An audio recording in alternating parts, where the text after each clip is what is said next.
Well, this last over had absolutely everything. Skipper Shaheen Shah Afridi trying to settle the nerves of Zaman Khan, who was tasked with bowling the final over. But in the end, the experience of Shoaib Malik as he crashes at boundary keeps the hopes of the Karachi Kings alive as they try and make a playoff berth in the HBL Pakistan Super League Season 9. And didn't they love it?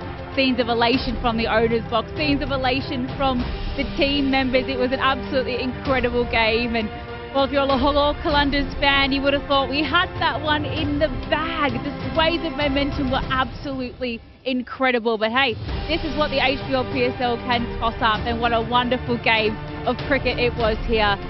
Can the Karachi Kings somehow slide into that top 4 position? Well, they give themselves another chance thanks to that man on screen right there, Shoaib Malik. Oh, so very well welcome back to the pitchside studio, where we're just trying to lower our blood pressure after what has been a wonderful game of cricket. Michael Clark back in the studio alongside me, and James Vince, the main aggressor of that chase as well at the top of the order. What was going through your heart at the end there? It was pretty crazy stuff. It was, yeah. We had it in the bank, and then they had it in the bank, and it kept chopping and changing between, who looked like coming out on the right side of it. But yeah, as you said before, the cool head of the old fella Shoaib Malik at the end kept his cool, and yeah, obviously a great feeling to get over the line. Yeah, Vincey, well played yourself as well personally, mate. What did you think of that wicket? It looked a little bit hard, particularly with the new ball, just to hit through the line. Yeah, the games we played here previously, we felt quite slow and low in comparison to a couple of the other venues we've been playing at, and actually trying to get off to a quick start while the ball's hard was important. Obviously we had a slight jig in the order today with me going up front with Tim to try and capitalise on that power play as much as possible, knowing that through the middle, not necessarily sideways spin for the spinners, but a bit of low bounce and seamers taking pace off the ball would be difficult. But yeah, it ebbed and flowed. The Aussie came in and played a super knock around Shoaib there, which got us back in the game at the end. And you certainly broke the back of that run chase early, which you knew you wanted to do, given it wasn't the easiest conditions out there. 42 of 27 for you today, straight back into your work. What did you enjoy about batting on this wicket? Because you looked like you were really, having no issues at all.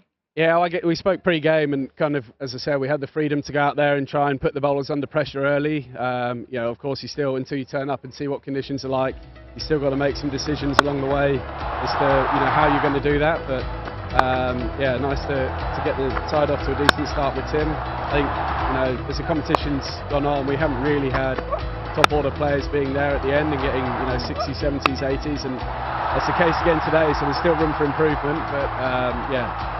Obviously, just like to get over the line. I know you need results to go your way to qualify, but this must do the team's confidence the world of good and take that winning momentum forward. Yeah, 100%. It's been an up and down tournament for us, and a few tight games have come out on the wrong side, and we've been outplayed in other games. So tonight was massive, just to lift the spirits. I'm sure we'll be watching eagerly, hoping that Multan can do us a favour tomorrow and that we can come back and have another cracker here on Monday. So yeah, the boys will be delighted with a win, but as you say, it's out of our hands for now. We talk about T20 cricket being an old man sport. Experience counts for everything. You've got plenty of experience yourself, but Shoaib Malik, he's played 500 plus T20 games, and I think he used every ounce of his experience, Michael Clark, when it came to keeping his nerve for this last over. Zaman Khan was bowling beautifully and making it difficult. Yeah, look, I only needed 8 off the last over, but on this pitch, 8 was a lot. Different surface, different runs per over, but again, I think self-belief is so important in a moment like that, and because you've played so many games, he's been under pressure. I think that is why he holds his nerve, allows the bowler to make the error, and then he still has to execute the shot. But yeah, a brilliant way. I was certain it was going to be a super over, but the old boy, he got you home. You played against him. You know what he's like, the tenacity of this man. What's he like as a team man? Pretty much what you see, pretty calm. I think it showed, that the shots he was playing when he was hitting his boundaries, he wasn't trying to hit it out the park. He played a lovely straight drive off Shaheen the over before, straight back over his head and held his shape. And then, even at the end, to keep his head still and be able to just lay back on ball and get it away for 4. I think just, he's obviously played a huge amount of cricket, very experienced, and used it all to his benefit at the end there. I think, Clarky, you came here and you looked and you said, is he still playing? Yeah. I've got to drop a bomb here. He played at the turn of the century. The man has been playing for 2 centuries of cricket. Like, that just blows my mind. Yeah. 1999 he debuted. Nothing wrong with that, though. This format, just keep going as long as you can. See these old boys still out there, but they're still doing the business. That's the good thing. It doesn't matter what your age is. You can be 16, you can be 50. If you still got it, like Shoaib does, you still got it. He was batting a lot of the time with a young talent in Arslan Niazi, who helped get your innings back on track, James, when it was looking like perhaps it was slipping out of reach. What have you liked about his performance today?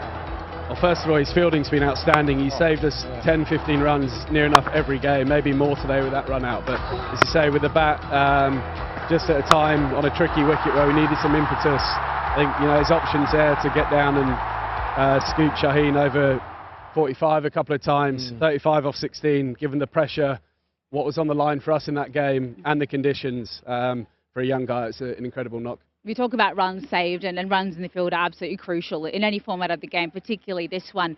When we think about the run out, Clarky, of what Niazi did to get Fakhar Zaman, who was on a roll, and we know how damaging he can be when he gets going. We have to live this moment because it was some really sharp work in the field. Yeah, it's a game changer. I think it's underrated, particularly in this format. Fielding is so important in any format, but particularly in 2020 cricket. This is a game changer. Direct hit from the boundary, one-hand pick up, and he did it the ball before as well.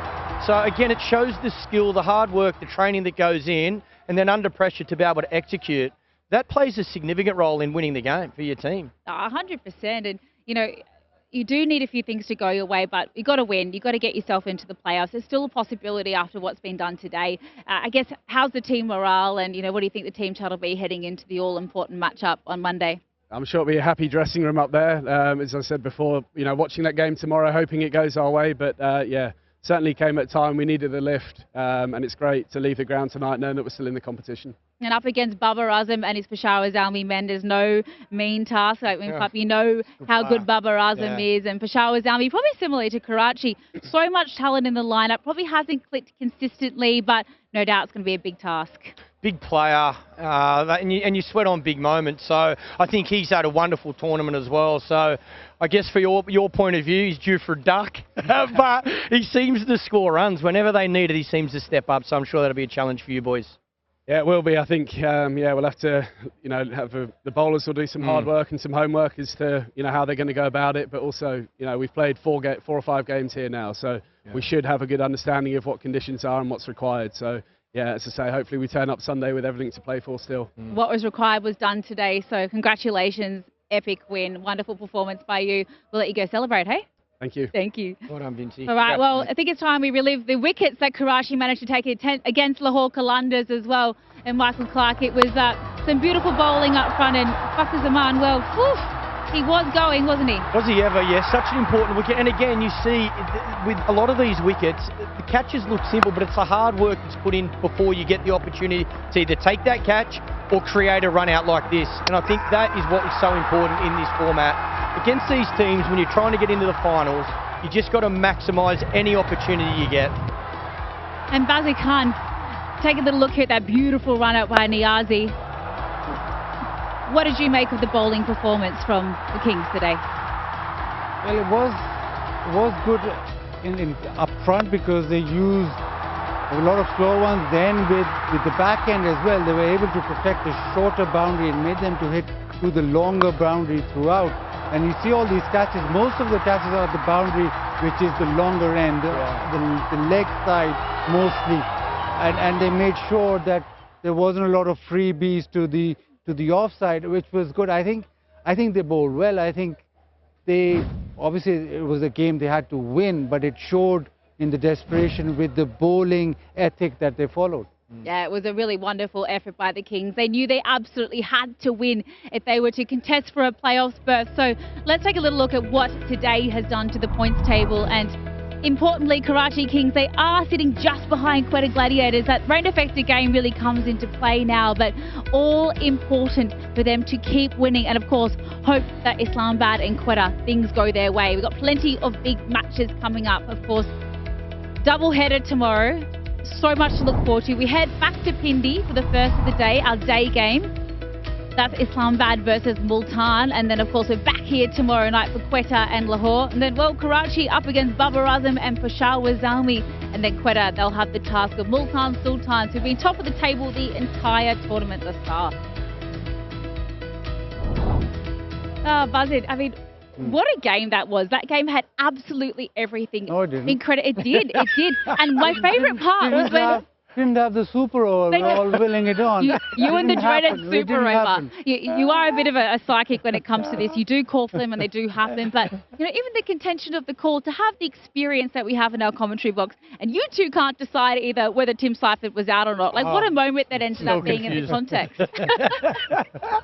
Well, the official call is that the umpire hadn't gone for the DRS until the bails were removed at the striker's end. So if he had gone to the DRS earlier, Tim Seifert wouldn't have been out. But it was bizarre because Tim Seifert just walked away. Now, at this moment, he could have just ran across and he stood there. Now the ball gone, now the blades are removed, and then the call of the DRS. So if the DRS had happened, the call of DRS had happened maybe a second or two earlier, then he'd still be not out. Yeah, I think the ruling's right. Yeah. I think if you go by the rule book, the ruling's right. The umpire's got it right. I think the confusion was we were unsure which end he was out and when the review was called for. But, oh dear, I tell you, it feels like I haven't watched a game of cricket for 15 years, it feels like. How would you walk when you know you're in the crease? I didn't walk when I got bowled, so I'm definitely not walking. How is that possible? I know cricket is a game of inches. I just didn't realise it was these ones from the umpire that ended up being,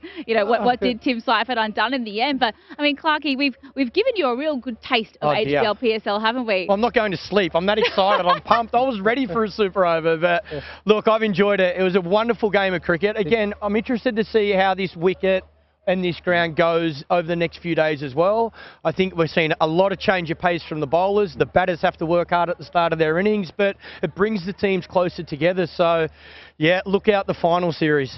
And it is... Speak too early. It's all downhill from No, we're going up here, baby. The excitement's getting better and better. But, you know, we do say goodbye to Lahore Qalandars, absolutely, with their campaign. What have you made of the defending champions, back-to-back defending champions? You know, where do they go back and sort of reassess the season that was? Well, Rashid Khan, the first toss that I did, I asked about Rashid Khan, and that just haunted them all the way through. They couldn't find an answer in those middle overs, albeit that the best bowling attack last year, but this time there were holes in it, and they couldn't get over that. Oh, it's been a wonderful game of cricket. Clarkie, it's wonderful to have you joining us for the remainder of HBL PSL 9. Buzzard, beautiful work as always in the commentary box, but still plenty more HBL PSL action to come. Of course, that double-header tomorrow starting in Pindi. You are going to want to join us for that because every game absolutely counts. Now, can Karachi Kings somehow slide their way into a playoffs berth, or will Quetta Gladiators and Islamabad United come to ruin the party? All we know for now is we've just had a wonderful game of cricket. We're exhausted. I think it's time we say goodbye from the pitchside studio, and we'll see you all tomorrow.